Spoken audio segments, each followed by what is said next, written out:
Alors, donc voilà, donc Bezrat Hashem, on va essayer de faire aujourd'hui le Daf Tzadik Tet. Donc, on en était à la Mishnah Daf Tzadik Tet à Moudbet. Donc, la Mishnah nous dit la chose suivante. Omed Adam Birshut Ayachid ou Metaltel Birshut Arabim. Une personne a le droit de se tenir dans un domaine et de déplacer dans un autre domaine. Ça veut dire qu'elle est chez elle à la maison et par la fenêtre, elle sort la main et elle déplace un objet qui est dans le Reshut Arabim. Ou alors elle est dans le Reshut Arabim, elle rentre la main dans la maison et elle déplace un objet tout en le laissant et dans le même Reshut, le déplacer d'un point à un autre. Donc ça, la Mishnah nous dit que c'est autorisé de faire une chose pareille. Donc bien entendu, la condition elle est que lorsque tu vas bouger et déplacer un objet dans le Reshut Arabim, il ne faudra pas que tu le déplaces de plus de Arba Amot. Deuxième halakha qui est marqué dans la Mishnah, Lo yamod adam b'reshut hayachid ve'yashtin b'reshut arabim ve'yashtin b'reshut hayachid. Une personne ne pourra pas se tenir dans un domaine et faire ses besoins urinés dans l'autre domaine, donc dans le Reshut hayachid, un Reshut arabim, ou dans le Reshut arabim, un Reshut hayachid. Parce que c'est considéré comme si que finalement elle sortait et elle faisait otsa de son urine, quoi. Donc à partir de là, c'est interdit. La Mishnah continue, nous dit Vechen lo yarouk. Pareil aussi, on ne devra pas cracher lorsqu'on se trouve dans un domaine vers un autre domaine. Rabbi Yehuda Omer, Av mishinit lashro befiv lo yalech arba amot yarouk. Il te dira que même que lorsque tu n'as pas encore, même sans cracher, à partir du moment où tu as fait monter de la salive dans ton palais, d'accord, et que tu as une grosse quantité de salive, donc tu es prêt à cracher, et que cette salive, donc elle n'est plus, tu ne peux plus la considérer comme étant annulée à l'intérieur de ta bouche. À partir de là, on considère que cette salive, elle est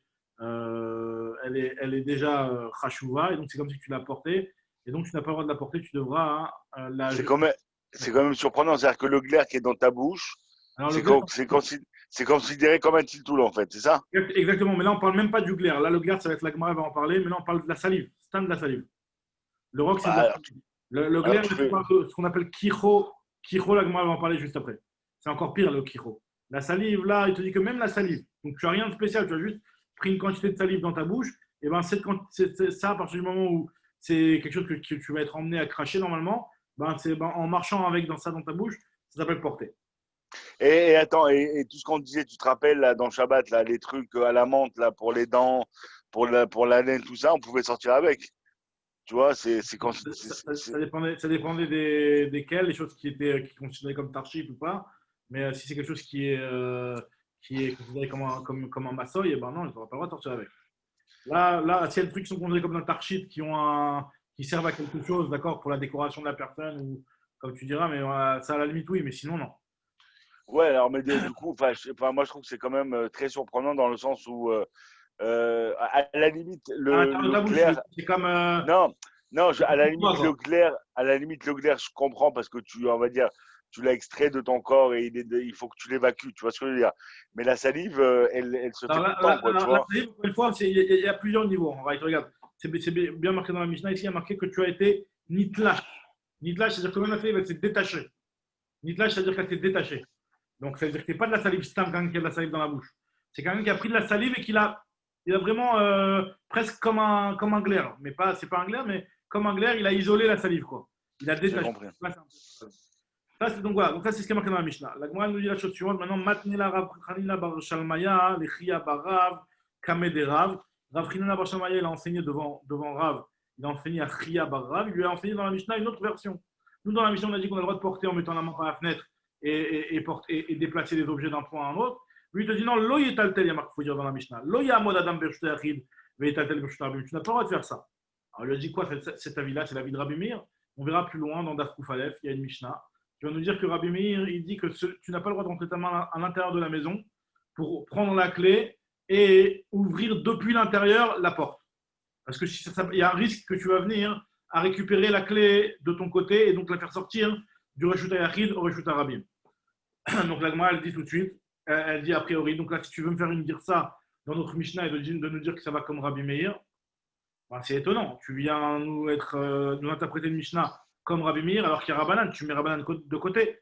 La Gemara te dit, Shavakta Rabbanan ve'avadata ki Rabbi Meir, tu as laissé tomber Rabbanan et tu as préféré faire une girsa qui va plus dans le sens de Rabbi Meir. C'est pour ça que moi, je te dis, où ça va, et lui, en réalité, il pensait Pourquoi il a préféré interpréter comme Rabbi Meir? Parce qu'il s'est dit, vu que la Sefa, et on verra la Mishnah dans Daf Kuf Aleph, avec l'histoire de la clé, vu que cette Mishnah-là, elle va comme Rabbi Meir, Midé Sefa Rabbi Meir, Recha Nami Rabbi Meir, donc la Recha aussi, elle est comme Rabbi Meir. Et en réalité, c'est faux. Velohi, et en réalité, c'est pas vrai. Sefa Rabbi Meir, Recha Rabbanan. La Sefa, elle va comme Rabbi Meir, mais par contre, la Recha, elle ira comme Rabbanan, à savoir que tu as le droit de déplacer un objet dans le Reshut Arabim si tu ne dépasses pas les Arba Amot, et même si toi tu es dans un autre domaine, toi tu es dans le Reshut Yachid. Enfin, c'est surprenant quand on essaie de dire que la CFA elle est comme Rabbi Meir, alors que c'est marqué noir sur blanc que c'est Rabbi Yehuda, quoi, tu vois. Euh... Rabbi Yehuda, non, il y a marqué dans le Mishnah, il n'y a pas marqué d'auteur. Si, il y a marqué Rabbi Yehuda Omer, Abshini Trayesh Roko, Oui, oui, oui, Befiv. c'est sur la salive, mais moi je te parle de la première partie. La première Ah, sur partie le. avec, Ok, j'ai avec compris. l'histoire de Ok, il n'y a pas marqué j'ai dedans. compris. Maintenant, très bien. La Gemara, elle te dit Bilva, Chelo Yoti, Khut, on a dit à condition de ne pas bouger à mot. La Gemara, elle te dit, c'est-à-dire quoi Ha Oti, Chayav Khatat. Ça veut dire que si jamais il a sorti l'objet Arba Amot, alors là, cette personne-là, elle sera Chayav Khatat. La Gemara dit Leima Mesaya le Rava. Va-t-on dire que ça va aider l'enseignement de Rava? Parce qu'en réalité, si jamais tu as fait plus qu'Arba Amot, tu as pris un objet qui était dans le Shut Arabim, tu l'as soulevé d'un point et tu l'as déplacé plus que Arba Amot.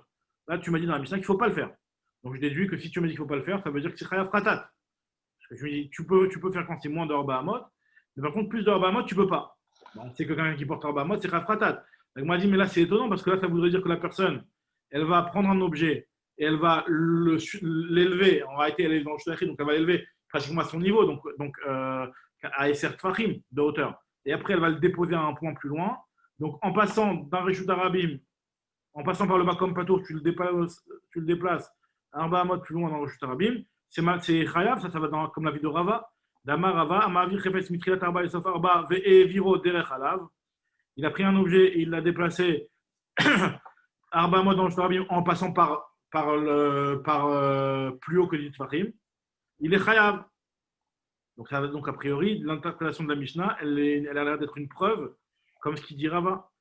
Moi, je dis non, pas du tout. Mikatane im otsi chayav khatat, dilma im otsi patura balasu. On n'a jamais dit que si tu le fais, ce sera un issour de Horaïta. On t'a dit que si tu le fais, ce sera interdit. Peut-être c'est un issour de Rabanan, patour balasu. Je suis Il exempté. n'est pas tour du Corban, mais il est Chayav de Mais il a l'assour de ne pas le faire, il n'y a pas le droit de le faire.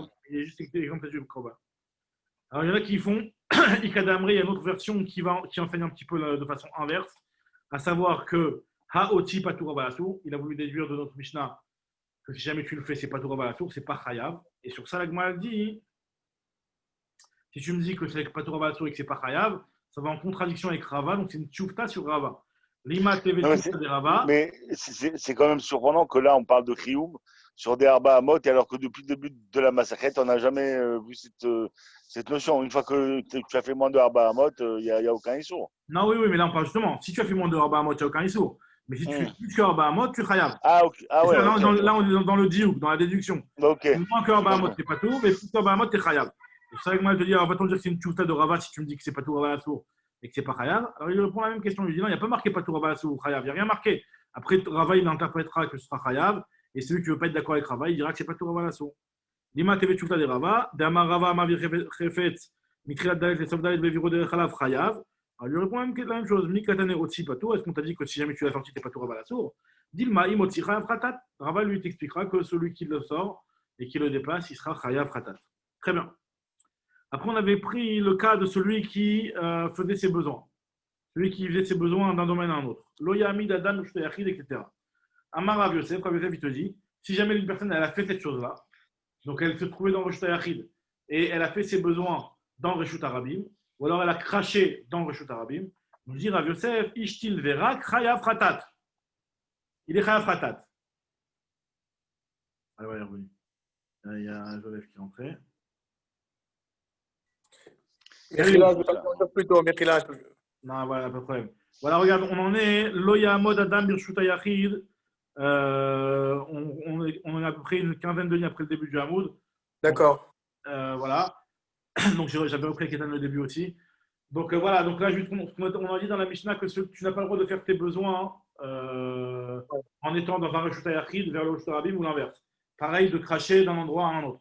Alors la Gemara, elle dit. Là, l'histoire de uriner, c'est par rapport à Zorek, en fait. C'est comme Zorek, en fait. Hein?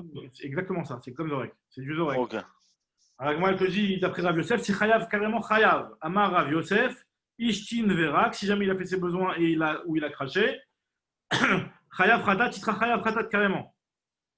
Alors la Gemara, elle te dit, mais comment tu peux être Chayav Khatat? Pourtant, on sait que pour être Chayav Khatat, il faut qu'il y ait une Akira depuis un endroit de 4 sur 4 dans le Reshut HaYachid, une Anacha dans un endroit de 4 sur 4 dans le Reshut HaRabim. C'est seulement dans ce cas-là que tu es Chayav. Or, dans notre cas, nous, la personne, quand elle fait ses besoins, elle a fait depuis où la Akira? La Akira, elle a fait depuis l'intérieur de, oui, mais c'est depuis l'intérieur de son corps. Et c'est un endroit qui ne fait pas forcément 40 cm sur 40 cm. Ah ouais, ok. Moi, elle dit, il n'y a pas de Akira ici. Pareil dans sa bouche. Sa bouche, elle ne fait pas 40 cm sur 40 cm. Quand il va cracher. Donc la Gemara, elle s'étonne, elle dit, pourtant on a besoin d'une Akira et d'une Anacha, mais Agabé Makom Dalet, Vea Bainam Akira Vea Anacha, mais Agabé Makom Dalet, Veleika, il n'y a pas. La Gemara, elle te répond ici, elle te dit, la marchava que tu as, la pensée que tu as, ça veut dire qu'en réalité, l'importance, la pensée que tu as, ça veut dire le fait d'avoir cette volonté que l'objet parte du point A pour aller vers le point B, le projet que tu as, donc la marchava que tu as de faire cette chose-là, elle donne de l'importance à l'endroit duquel l'objet ou la chose en question va partir, comme si qu'elle était sur un endroit qui est assez chachouv, autant chachouv que arba à l'arba. Et que même s'il n'y a pas 4 sur 4, il n'y a pas de problème. Toutefois, ici précise tout de suite qu'en réalité, ce n'est pas dans tous les cas où la kavana elle a un impact. C'est seulement dans un cas où tu as vraiment, tu es intéressé et c'est quelque chose qui te convient. Hein. Tu es né, tu es né de cet endroit-là.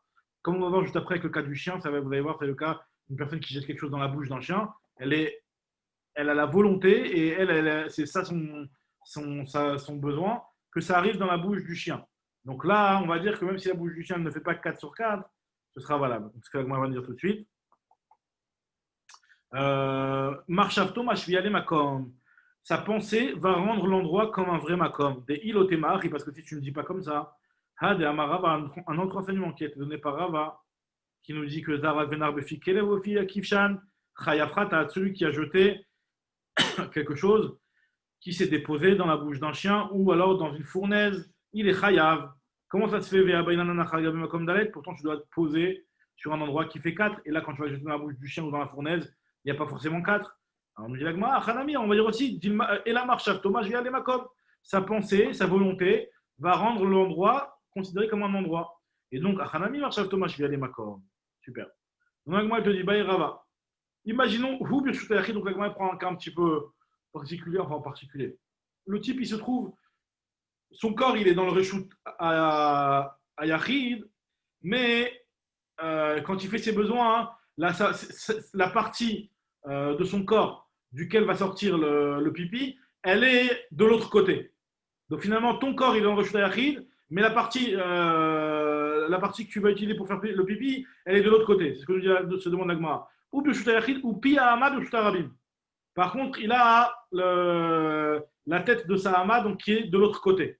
Alors, qu'est-ce qu'on va dire dans ce cas-là? Est-ce qu'on va dire qu'il démarre du Reshut HaYachid, le pipi? Ou alors non, il sort depuis l'endroit de la sortie de son corps. Et l'endroit de la sortie de ton corps, elle est dans le Reshut HaRabim. Et donc, il y aura pas de ça. J'ai l'impression que c'est la même histoire que l'arbre. Là, on avait dit, tu te rappelles, les racines, ils sont dans le Reshut HaYachid, mais les branches. Enfin, là, elle ne parle pas de l'arbre, mais c'est vrai que ça pourrait être comparable un petit peu à l'arbre. Le cas de l'arbre, on va le voir demain matin. Je vais rattacher le cas de l'arbre. Mais là. Là ouais, je t'entends, ouais. Ah non, peut-être par rapport aussi à Roubaud, la majorité de son corps, où elle se trouve. Si la majorité de son corps se trouve dans tel reshoot ou pas. Alors, regarde l'agma ce qu'elle dit. L'agma, elle ne dit pas majorité de son corps. Déjà, les deux côtés de la baya, les deux tzdadim de la baya, quand l'agma le présente, elle te dit, est-ce qu'on va bâtar Akira, Adlinan? Est-ce qu'on va d'après l'endroit où l'urine, elle s'est déracinée? Donc, l'endroit d'où elle s'est déracinée dans sa vessie. Sa vessie, elle est dans le Reshut HaYachid, vous m'entendez? Sa vessie, elle est dans le Reshut HaYachid. Donc lui, hop, je peux projeter. Hop, voilà, vidéo en vedette. Mais là, Donc sa vessie à lui, elle est dans le Reshut, elle est dans le Reshut Yachid, ou alors on va aller d'après l'endroit de la sortie, et l'endroit de la sortie, effectivement, il est dans le même dans le Reshut Arabim. Donc la Gemara elle dit Tekou. Batar Akira Vlinan ou Batar Yetzia Vlinan Tekou. La Gemara ne donne pas de solution sur ça. Ok, alors la Gemara continue maintenant cette fois-ci pour l'histoire de la salive. Donc on avait dit celui qui crache, il est chayav. Jamais il crache.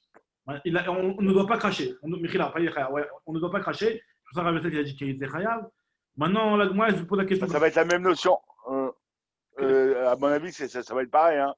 Que ce soit uriner ou la salive, c'est le même ignan, non? C'est le même ignan. Pareil. La Gemara ne va pas entrer même dans le problème de s'il a la moitié de sa bouche à l'extérieur, etc. C'est pas ça le problème. La Gemara, elle va juste un petit peu soulever le point que tu avais dit toi tout à l'heure. La salive et les glaires, est-ce que c'est la même chose? La Gemara, elle te dit comme ça. Elle te dit Vechen lo yaru. Pareil, on ne devra pas cracher. On a vu que Rabbi Yehuda a dit que si jamais la personne elle a de la salive dans la bouche, qu'elle a détaché de sa bouche, comme ça la Mishnah elle dit, alors là, il sera chayav, il ne va pas avoir de marche. Alors la Gemara nous dit comme ça. Afalgav delo hafirba. C'est bon, laisse-la Éteins ton micro, Ethan. Ouais, c'est bon. Alors la Gemara te dit Afalgav delo hafirba, même si tu ne l'as pas affirba, alors affirba, ça veut dire que tu ne l'as pas retourné. Alors, c'est-à-dire que tu ne l'as pas retourné, c'est-à-dire qu'il y a plusieurs étapes apparemment avant de sortir de la salive. Donc là, la Mishnah Gemara, elle nous décrit plusieurs étapes avant de sortir de la salive de son corps. Il y a premièrement le fait que ce soit nitlash. Nitlash, c'est-à-dire que la salive, elle s'est détachée. Par exemple, tu as fait monter de la salive dans ta bouche. D'accord? Ça, c'est une première étape. Et puis après, tu l'as retournée dans ta bouche. D'accord? Donc la Gemara, elle dit, tu me dis qu'à partir du moment où la salive, elle s'est détachée, même s'il ne l'a pas retournée, c'est déjà considéré comme porté d'après Rabbi Yehuda. La Gemara dit, elle te dit, même si tu n'as pas retourné, Afalgav de l'Oafir, pourtant il y a une Mishnah. Alors là, il y a une Mishnah dans Maseret Kelim qui nous dit une halakha intéressante. Alors, c'est quoi cette halakha? C'est que si on sait très bien qu'une personne, enfin que quelque chose, un objet, un aliment, pour qu'il reçoive la Touma, il faut avoir le Hercher. Donc, comme on a toujours vu, il faut que cet aliment-là, il ait été mouillé par un liquide. Pour que le Hercher il soit valable, il faut qu'il soit mouillé par un liquide. Maintenant, la salive en soi, ça peut être un liquide, mais il faut que tu lui donnes une importance de liquide. Tant qu'il est dans ta bouche et qu'il est Tant que tu n'as pas l'archava de le rendre tamé. Voilà, donc là, tant que la salive n'est pas considérée comme indépendante de ton corps, et ben, ce n'est pas du liquide. Donc là, on te dit comme ça. Imaginons une personne, elle a de la trouma dans la bouche, elle a ses mains qui sont tméot. D'accord? Parce que stam yadaim, elles sont shniot. Des mains, de manière générale, les Chachamim ont fait une xéra, que des mains, vu que les mains elles touchent de partout, etc., une personne qui a des mains avant de les faire des yadaim et qui touche à un aliment, eh ben, ces mains elles sont chénies, et donc si c'est de la trouma, ça la rend pas soule. Donc imaginons le Kohen, il a de la trouma dans la bouche, qui est de la trouma tahor, et il a de la salive, et il vient, il prend ses mains et il veut s'enlever un petit truc qu'il y a dans la bouche. Donc lui, il y a de la salive, il y a la trouma et il y a ses mains qui sont yadaim shniot. Est-ce qu'on va dire que la salive, elle va être considérée comme faisant partie de son corps, et donc elle ne va pas faire un hercher, elle ne va pas rendre mourchar la partie de trouma qu'il a dans la bouche, ou alors non, la salive, à partir du moment où il y a de la salive qui est en quantité importante, qui s'est détachée dans sa bouche, et ben, à partir de là, c'est quelque chose qui est considéré comme un liquide, donc ça va faire un hercher, et donc ça va rendre tamé la terouma.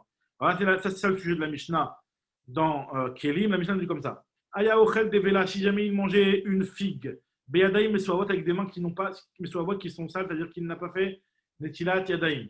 Donc les mains qui n'ont pas fait netilat yadaim, elles sont chénies. Vichnis yado le torpiv, il a rentré son doigt dans la bouche. Litol tzror, pour s'enlever un petit caillou, parce qu'il a mangé une petite devela, sans faire exprès, il a pris un petit caillou, il a aussi mangé un caillou. Donc il veut s'enlever le caillou qui s'est mis dans les dents. Alors, Rabbi Meir métamé, Rabbi aussi métaer. Rabbi Meir lui dit que c'est tamé, parce qu'il considère qu'à partir du moment où il y a la salive elle va faire le hercher. Et Rabbi aussi dit que c'est taor. Et Rabbi Yehuda lui vient, il te dit, attends. Et là, Rabbi Yehuda te dit, c'est Rabbi Yehuda, le fameux Rabbi Yehuda de notre Mishnah. Il te dit, ça va dépendre. Hyperba métamé. L'eau hyperba, métaer. Ça dépend si la salive, il l'a retournée ou il ne l'a pas retournée dans sa bouche. Si la salive, il l'a retournée dans sa bouche, alors là, ce sera effectivement considéré comme un liquide qui ne fait plus partie de sa bouche. Et donc, ce sera, ça va cacher, rendre marchir la figue et donc ça la rendra tamée.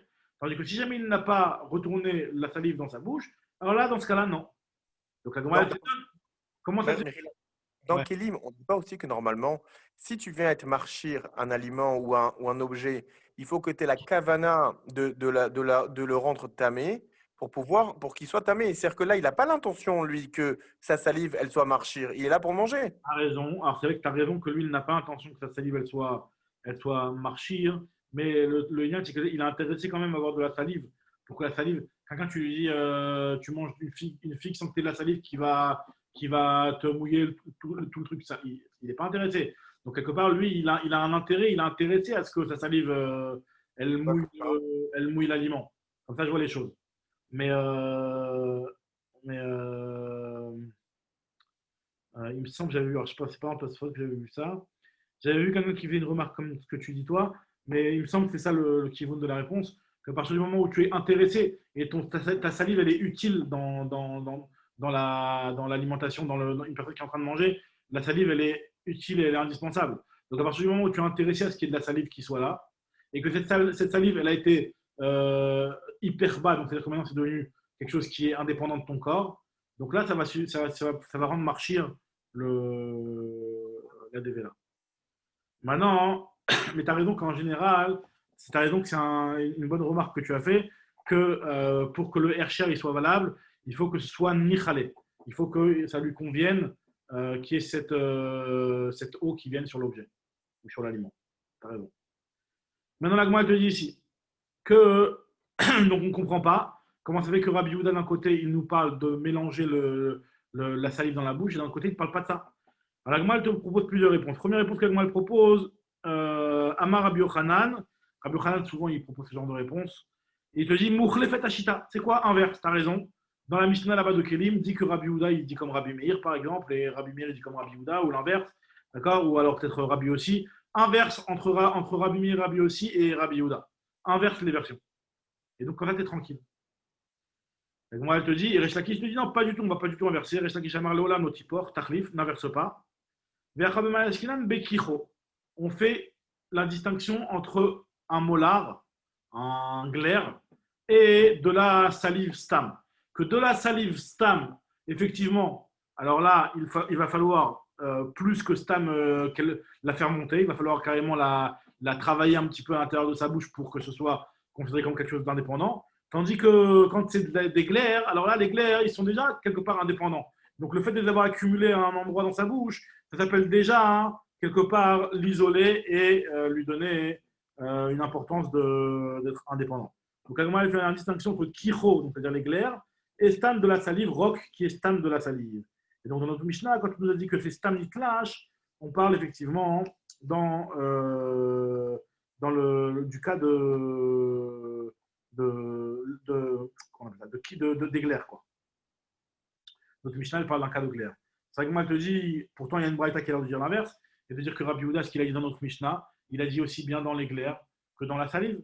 Vatania, pourtant, il y a une braïta qui nous dit, Rabbi Yehuda Omer, Kicho venitlash, si jamais il y a du glaire et que ça se détache, et après, Maïlav rock venitlash.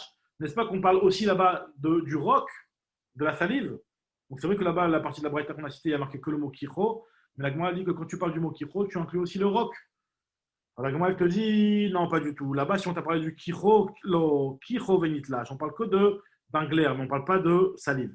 Alors, la Gemara dit, pourtant, il y a une autre braïta qui me parle des deux, aussi bien de la salive que du glaire. Ve'atanya Rabbi Yehuda Omer, kicho venitlash, vechen roko shenitlash, loya alech arba amot, atchi yarok. Tu ne devras pas aller arba amot jusqu'à ce que tu les recraches.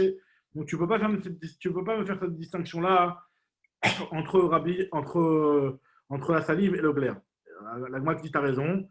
Et la Mechouverta, qui est des Shaninan Meikara, Resh Lakish, il se plie à la réponse qui était un petit peu d'Ochak, certes, mais en tout cas, c'était la seule réponse qu'on avait, la réponse de Rabbi Yochanan, à savoir d'inverser dans la Mishnah de Kelim, Rabbi Yehuda avec les autres Tanaïm.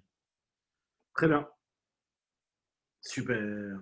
Non, en réalité, c'est-à-dire qu'en réalité, c'est sûr qu'on doit dire que, en réalité, je me suis trompé dans ce que j'ai dit. Ce qu'on inverse, c'est pas la Mishnah de Kelim, c'est plutôt dire que Rabbi Yehuda, il a été choser par rapport à ce qu'il a dit dans notre Mishnah. Voilà, il a changé d'avis, quoi. Très bien. Alors maintenant, la Gemara, elle te dit, la Gemara, elle continue maintenant. Elle te parle d'un autre Amaresh Lakish, regarde ce qu'il dit. C'est une petite halakha de Derech Eretz, on va dire.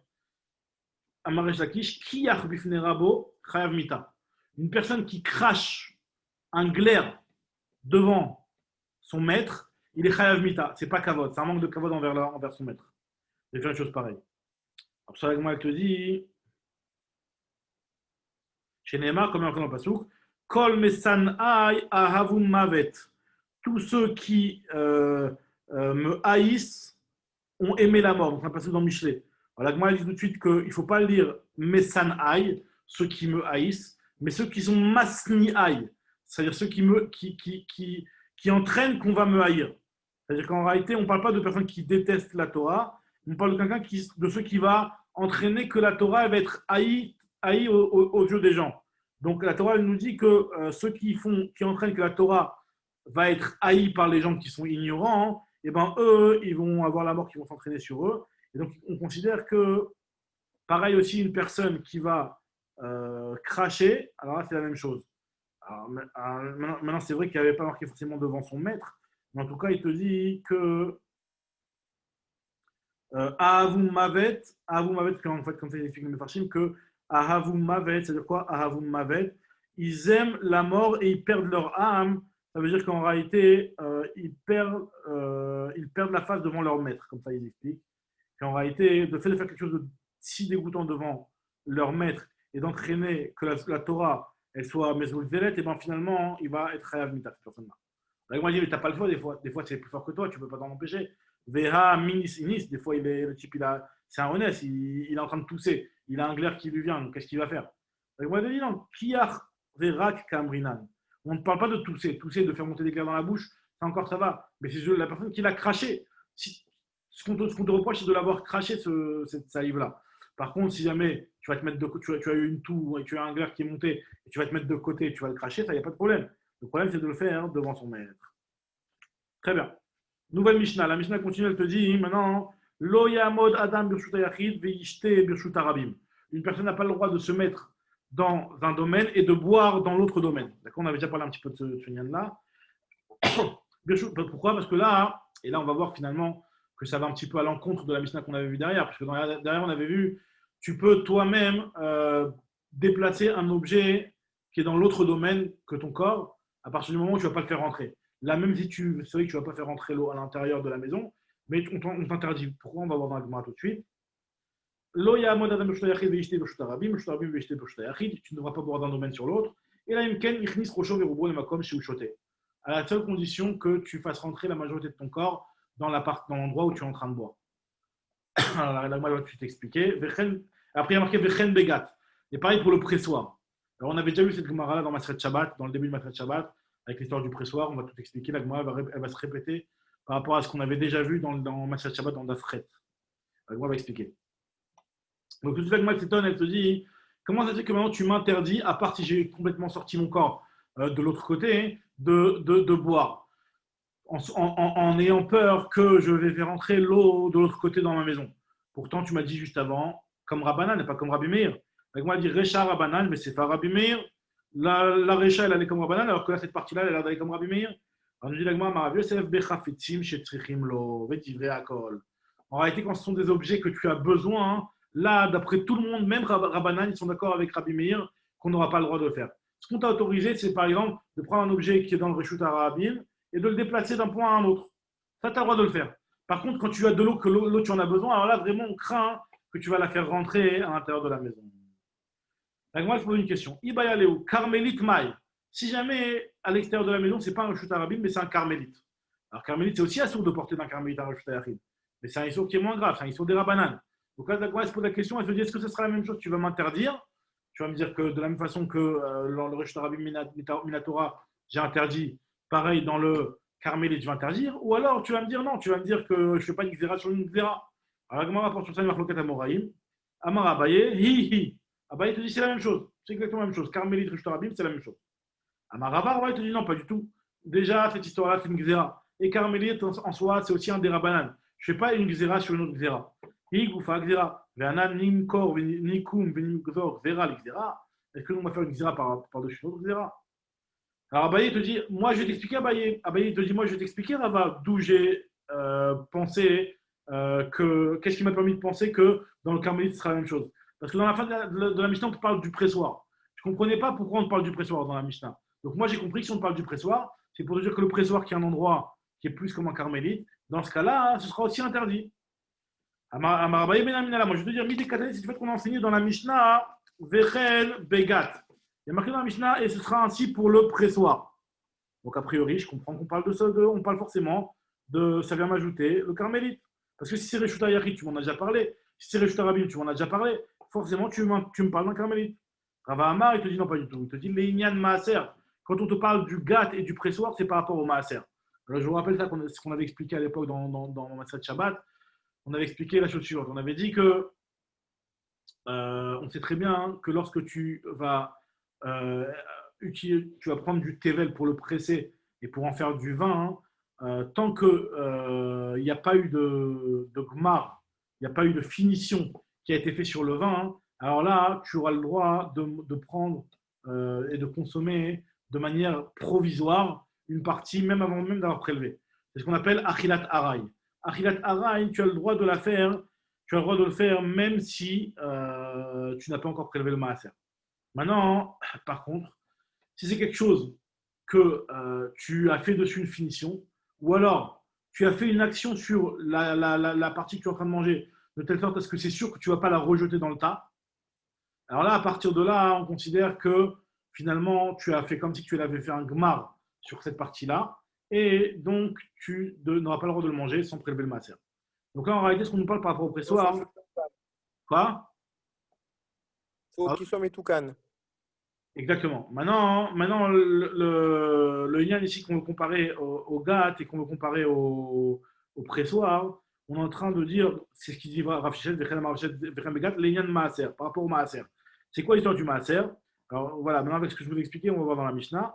Detnan, c'est une Mishnah de Maaser de Maasrot qui nous dit la chose suivante. Shotin à la GAT, on a le droit de boire quand on est dans le pressoir. C'est-à-dire que si la personne elle est dans le pressoir, entièrement dans le pressoir, d'accord, et qu'elle est vraiment à l'endroit où on presse le vin, elle peut prendre et boire. Ça, c'est l'avis de Tanakama, l'avis de Rabbi Meir en l'occurrence.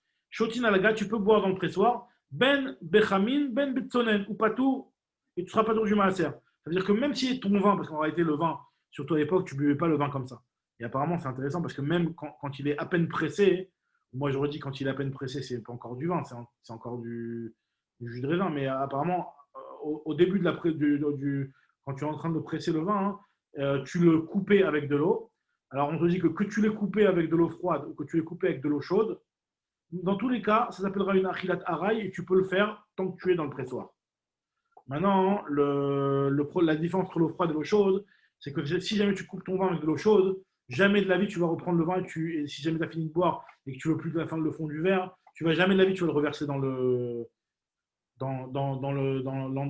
cet endroit-là. Pourquoi? Parce que à partir du moment où tu mets de l'eau chaude, ça peut faire tourner tout le vin.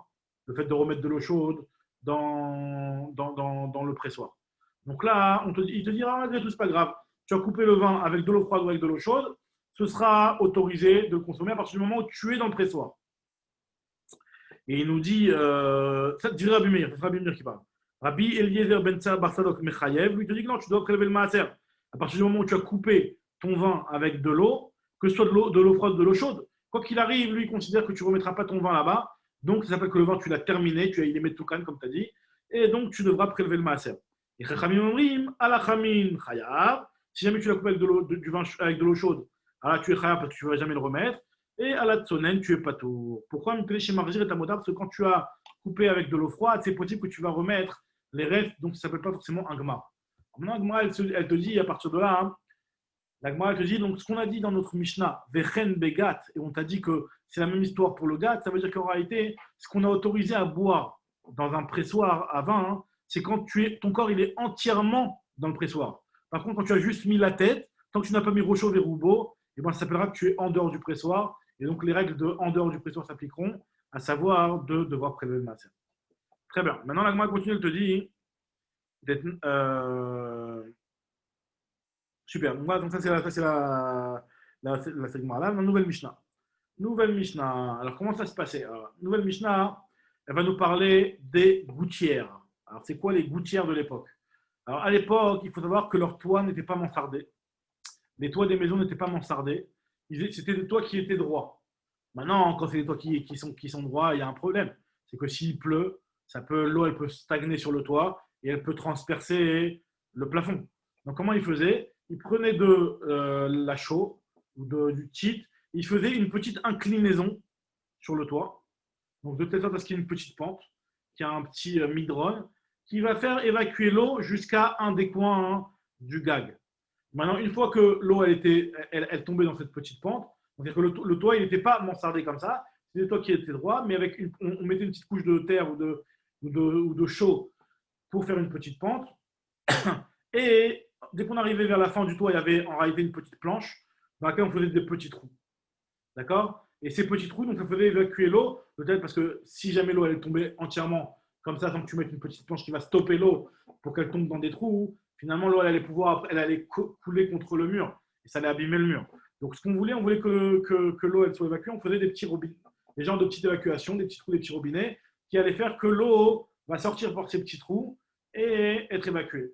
Et en dessous de ces petits trous-là, on mettait souvent, très souvent, pas toujours, mais on mettait souvent une gouttière. Une gouttière. Et cette gouttière-là, elle faisait que toute l'eau qui tombait du toit allait entièrement tout être évacuée vers l'extérieur, vers le côté gauche ou droit de la maison. D'accord? Ça, c'était comme ça qu'ils faisaient une première façon de faire évacuer les eaux. Deuxième façon de faire évacuer les eaux, c'était par un tsinor. C'est-à-dire qu'en fait, au lieu de faire dans le toit une petite couche de chaux qui allait tout faire tomber d'un seul côté, en réalité, l'inclinaison, tout allait vers un seul angle. Et en fait, finalement, l'eau a été entièrement concentrée et dirigée vers un angle du toit. Et donc, il y avait un petit tsinor qui sortait de ce toit-là. Et ce tsinor-là, en général, il s'éloignait du toit et il retombait vers le bas. Donc, pour faire une évacuation d'eau qui s'évacue loin du mur de la maison pour ne pas abîmer le mur. Maintenant, la différence entre le tsinor et la mazrela, la gouttière que je vous ai dit au départ, c'est ce qu'on appelle la mazrela. Même Zaïn Khetud la Médé, c'est comme la Mishnah va nous dire ici, mazrela. Donc la différence entre la mazrela et le tsinor, c'est que la mazrela, elle était pratiquement collée au mur, elle était dans les 30 cm du mur. Donc il y avait la voûte avec le mur. Donc on considère que l'eau qui est dans la mazrela, hein, c'est comme si finalement elle était, enfin le mur, le gag, c'est comme si elle était la continuation du gag. Donc le gag, c'est un Rishta-Yachid, la mazrela aussi, elle est un Rishta-Yachid. Par contre, le tsinor, lui, il s'éloignait du gag plus loin. Et donc, lui, ça va dépendre des dimensions du tsinor. Si le tsinor, il a 4 sur 4, bon, ça va être un carmélite. Si jamais il n'a pas 4 sur 4, ça sera un makom pato. D'accord? Donc là, on va voir qu'est-ce que ça implique comme halakha ici.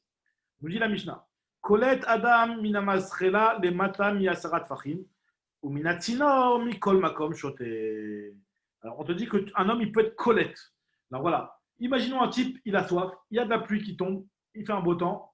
Il sait que son toit il est propre et qu'il peut boire cette eau-là. Alors là, où il veut la récupérer pour une raison ou pour une autre, pour faire du linge, je ne sais pas quoi, et il veut récupérer cette eau-là. Il y a deux façons de récupérer cette eau-là. Soit ce qu'on appelle être colette. Alors colette, ça veut dire quoi colette? C'est le fait d'attraper en l'air. Ça veut dire qu'en réalité, tu vas venir avec un kéli et tu vas te mettre sous l'écoulement de la gouttière et tu vas attraper cette eau-là. Donc là, à partir du moment où toi, tu vas mettre ton kéli au-dessus de Dit Fahim, donc tu ne vas pas être dans le Reshut Arabim. Et comment on appelle ça? Au contraire, à partir du moment où toi, tu vas mettre ton kéli en dessous de 10 Fahim, alors là, ça s'appelle que finalement, tu récupères l'eau et on ne va pas dire que tu as récupéré l'eau d'un Reshut Yachid. Il n'y a pas de problème. Donc là, dans ce cas-là, il n'y a pas de problème. Si tu es au-dessus de 10 Fahim, alors là, on va voir que ça peut poser un problème. La Gemara va expliquer. Mais par contre, si jamais tu t'es éloigné, tu es dans les 10 Fahim du sol, alors là, tu auras le droit de récupérer. Par contre, on va voir dans la Gemara que tu as le droit seulement d'être colette. Colette, c'est-à-dire attraper en plein vol. Par contre, d'être Metzaref, c'est une autre façon de récupérer l'eau. C'est de prendre le keli, carrément le mettre à l'entrée, au niveau de la sortie d'eau, de l'évacuation. Tu le mets au niveau de l'évacuation. Donc là, le fait de coller son keli au tuyau, ça s'appelle Metzaref. Et Metzaref, il y a un problème, c'est que les Chachamim vont considérer que c'est comme si tu prenais directement et tu te servais dans le Reshut HaYachid. Le fait de coller son keli et de récupérer l'eau dans ce tuyau-là, c'est comme si tu puisais du Reshut HaYachid, et ben finalement tu vas prendre du Reshut HaYachid pour le mettre dans le Reshut HaRabim, il y a un Issour. Alors, a priori, ce n'est pas un Issour Minatora, c'est une marque dans les Rishonim, certes, mais en tout cas, a priori, on dit que ce n'est pas un Issour Minatora. D'accord? Alors, la Mishnah nous dit la chose suivante. On va voir dans les mots de la Mishnah. Colette, Adam, un homme, il a le droit d'attraper en plein vol. Mina Masrela, de l'eau de pluie qui va tomber de la Masrela, ça veut dire de la gouttière, comme je vous ai expliqué, qui était collée contre le mur. Alors, la Gemara te dit, seulement c'est les matam et asarat fachim. Si jamais c'est en bas de 10 fachim, dans les 10 fachim inférieurs.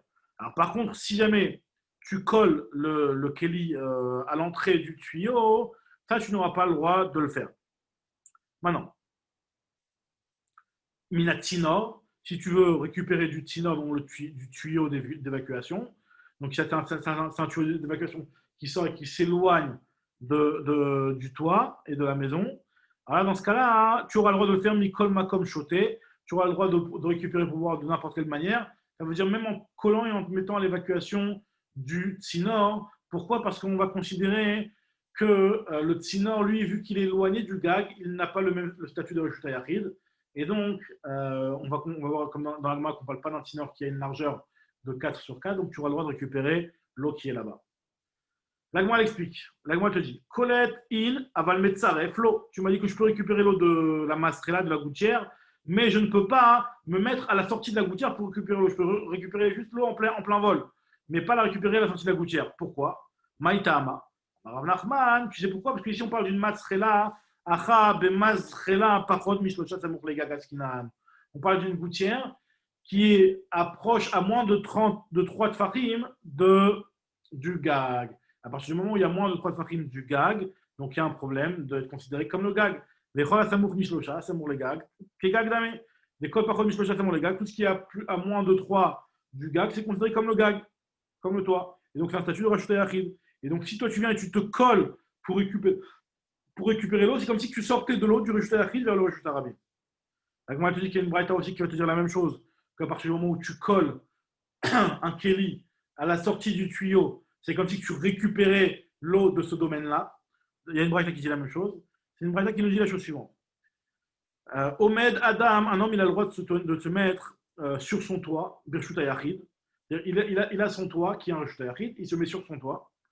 Umakbia yado le mala me asarat fachim les pachot mishlosha samuch lagag vekolet. Tu auras le droit de te mettre sur ton toit et de récupérer de la gouttière du voisin qui a un toit plus élevé que toi. En réalité, c'est une maison, par exemple, il y a une maison de 1 étage à côté une maison de 2 étages, et toi tu es sur ton toit et tu veux récupérer l'eau du toit de ton voisin. On te dit que tu as le droit de le faire et de récupérer l'eau Vekolet, la récupérer l'eau qui arrive, mais par contre, au bilvat, chez l'eau yetzaref. Par contre, tu ne pourras pas toi-même te coller au tuyau pour récupérer les eaux. C'est ce que ça s'appelle que tu ne récupères pas en l'air. Pourquoi? Parce qu'on considère qu'à partir du moment où tu vas coller ton keli à l'évacuation de l'eau, et ben finalement, c'est comme si tu récupérais ton keli de chez le voisin. Et de le récupérer chez le voisin, ben, il y a un problème de hérouve. Ils n'ont pas fait le hérouve, les deux gags ensemble. Alors là, comme j'explique les Mefarshim, qu'on parle d'après Rabbi Meir, comme on avait déjà vu ça il y a quelques semaines, que d'après Rabbi Meir, à partir du moment où il y a un mur d'une hauteur de 10 Fahim, tu n'as pas le droit de porter même des choses qui étaient entièrement dans le cratère. On avait déjà vu. Et pourtant dans Colette, il y a je crois que j'avais vu cette notion dans Baba Metzia, là, on avait fait une suga, là. Il y a un lien de kinyan, même si, par exemple, quelqu'un qui jette un portefeuille et qui traverse l'espace aérien du Khatser, Klouta, c'est un kinyan. Klouta. Ouais. Voilà, donc est-ce qu'on ne dira pas, même s'il n'y a pas de héros, s'ils n'ont pas fait héros, que justement on Là, aura la même notion? là, ici, là, c'est pas dans le sens où tu as rien jeté en l'air ici. Là, c'est juste l'eau qui va s'évacuer, tu l'attrapes en plein vol. Ben justement, de toute façon, si l'eau, on va dire, si l'eau elle descend dans l'espace aérien de ton khatser, elle t'appartient en fait. Donc, c'est ça, c'est bon, exactement. Si elle vient dans ton cratère, Hein, tu l'attrapes en plein vol, c'est bon. Par contre, le problème, il est d'aller la récupérer chez le voisin. Et alors, ok. on dit, mais pourtant, tu ne l'as pas récupéré chez le voisin, tu n'es pas rentré chez le voisin. Alors, on te dit que le fait de mettre ton Kelly à l'entrée du tuyau, même si, et donc si tu n'as pas laissé l'eau arriver en l'air, et ben, si tu as mis ton Kelly à l'entrée du tuyau, c'est comme si tu l'avais cherché chez le voisin. Donc, c'est ça qu'on prouve ici. Alors, une autre braïta qui prouve encore la même chose, Tanya Idar. Lo yamod adam birshut hayachid, un homme ne devra pas se tenir devant birshut hayachid. Ve'yakbia yado le mala me'asarat tfachim, et élever sa main au-dessus de 10 tfachim, et se rapprocher à moins de 3 tfachim du gag. Des paroles mitosh asamuk le gag, ve'itsaref. Tu ne peux pas te coller à l'entrée coller ta main à la sortie du gag. Aval colette ou véchoter. Par contre, tu auras le droit d'être colette. Tu auras le droit de récupérer, d'être collecte l'eau. Hop, très bien. Alors maintenant, moi, elle te dit, super, là. Donc, moi, elle te dit, nouvelle Mishnah maintenant, nouvelle Mishnah. Bord de Shutarabim, Vichul, Yato, Gavoa, Asarat Fachim. Si jamais il y a un bord, donc un puits, un trou, dans le Shutarabim, et qu'il y a un rebord qui est Gavoa, qui est haute de Asarat Fachim, alors on te dit que Chalon Shal Gabav, Memal Inaimenu Beshabbat. Tu peux, toi, de ta maison, de ta fenêtre, puiser dans ce bord. Ah, pourtant, le bord, il est dans le Shtarabim. C'est vrai que le bord, il peut peut-être avoir des dimensions de Shtayachid, mais finalement, si le bord, il est dans le Shtarabim, tu passes qu'on appelle ça, tu passes d'un Shtayachid à un Reshut, d'un Shtarayachid à un autre Shtayachid, en passant par le Shtarabim. Et ça, c'est un problème. Alors, juste, Mechila, juste un instant, je vais juste mettre le chargeur, sinon ça va se couper. Mechila.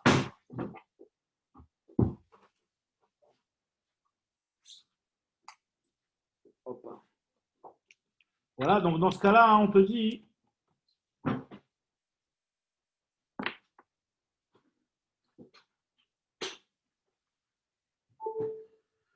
Voilà, donc on est en train de te dire que dans ce cas-là, tu peux quand même le faire. Alors, la Gemara va expliquer comment ça fait que tu peux faire une chose pareille, alors qu'a priori, tu passes par un rejeteur abîme au milieu. Donc, la Gemara va tout expliquer. Alors, elle continue la Mishnah, elle nous dit Ashpa. Donc, ça, c'est une Mishnah qu'on avait déjà vue. On avait déjà parlé un petit peu de cette Mishnah au début de la Maseret. Donc, là, de côté, il renvoie que c'était vers le Dafret. Alors, une Ashpa, si jamais il y a une poubelle qui est dans le rejeteur abîme et qui est proche de chez toi, et toi, tu veux jeter, donc la poubelle, le truc, c'est que la poubelle, à partir du moment où elle a des dimensions et elle a une hauteur de 10 et une largeur de 4, donc c'est un rejeté yachid. Donc tu passes de chez toi à la poubelle, rejeté yachid à rejeté yachid. Donc là, ça me dit que c'est bon. Ashpa Birshut Arabim, chez Gavoa Sarat Fachim, Chalon Shal Gabav, Shofrim Letocha, Maïm et Shabbat, tu peux reverser là-bas de l'eau pendant Shabbat. À partir du moment où c'est une hauteur de 10, tu passes d'un rejeté yachid à un rejeté yachid, donc il n'y a pas de problème. Alors nous dit l'Agma, on parle de quoi ici? Là, par rapport au bord. On parle de quel bord? On parle de à quel endroit le bord est situé. À quel endroit le bord est situé? Si tu me dis que le bord, il est situé.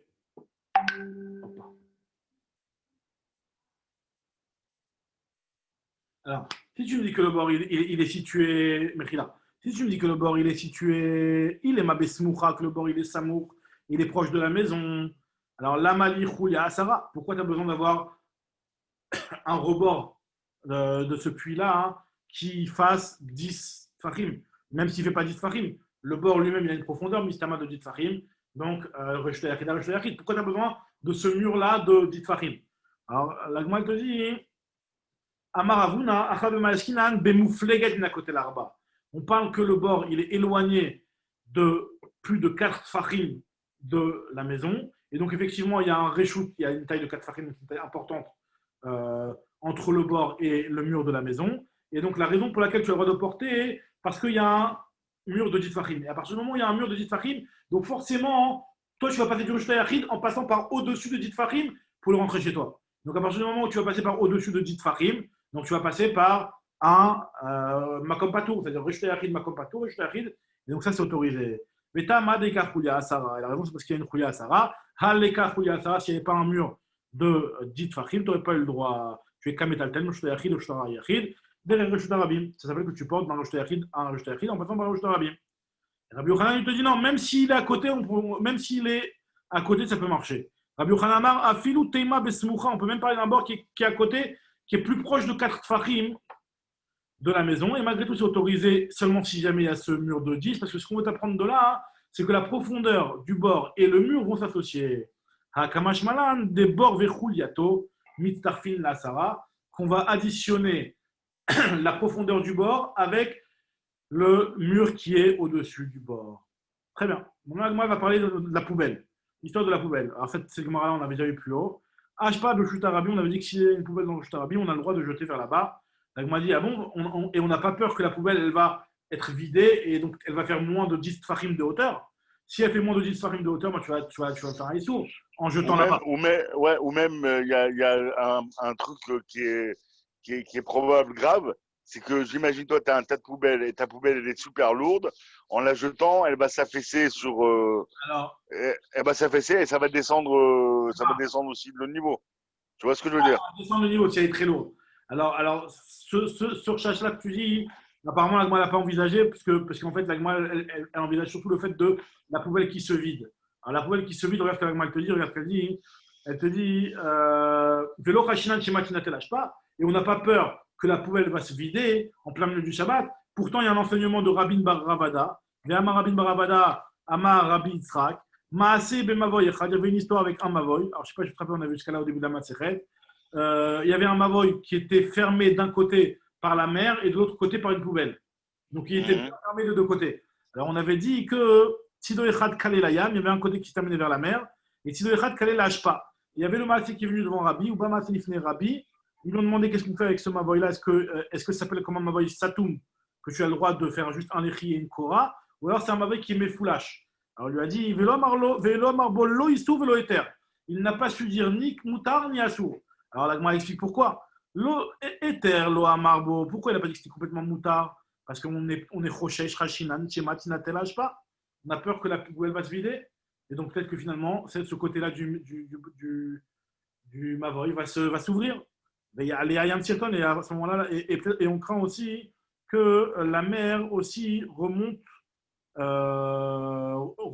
et donc de telle sorte à faire que même le côté mer aussi va être considéré comme bouché, comme réouvert, Mechila. Alors ça, moi, elle te dit, et pourquoi il n'a pas su dire que c'est un assaut dans ce cas-là alors? Et Issou lo amarbo de akaimin mechizot, parce que pour l'instant les mechizot elles sont bien présentes, donc il ne pouvait pas dire clairement que c'était interdit. L'Agma, elle te dit pourquoi c'est comme ça, là, pourquoi Bémet il n'a pas. Pourquoi dans notre Mishnah. Il n'a pas permis, quoi. Ouais. Pourquoi dans notre Mishnah on dit que tu as le droit de jeter dans la poubelle et on ne craint pas que la poubelle va se vider? L'Agma te dit Lokashia. Ha de Yachid, ha de Rabbi. La poubelle de Rabbi, c'est une poubelle de Yachid. Et le Yachid, lui, effectivement, ça arrive régulièrement qu'elle se vide. Elle appartenait à quelqu'un d'autre, cette poubelle-là, donc peut-être que ce type-là, il va venir et il va la vider. Tandis qu'une poubelle de Rabim, en général, ce n'est pas quelque chose qui se vide régulièrement, apparemment. Et donc, dans ce cas-là, tu n'as pas forcé de craindre peut-être que quand tu vas jeter toi par la fenêtre ta poubelle, peut-être qu'en vérité, ils ont déjà vidé la poubelle. Non. A priori.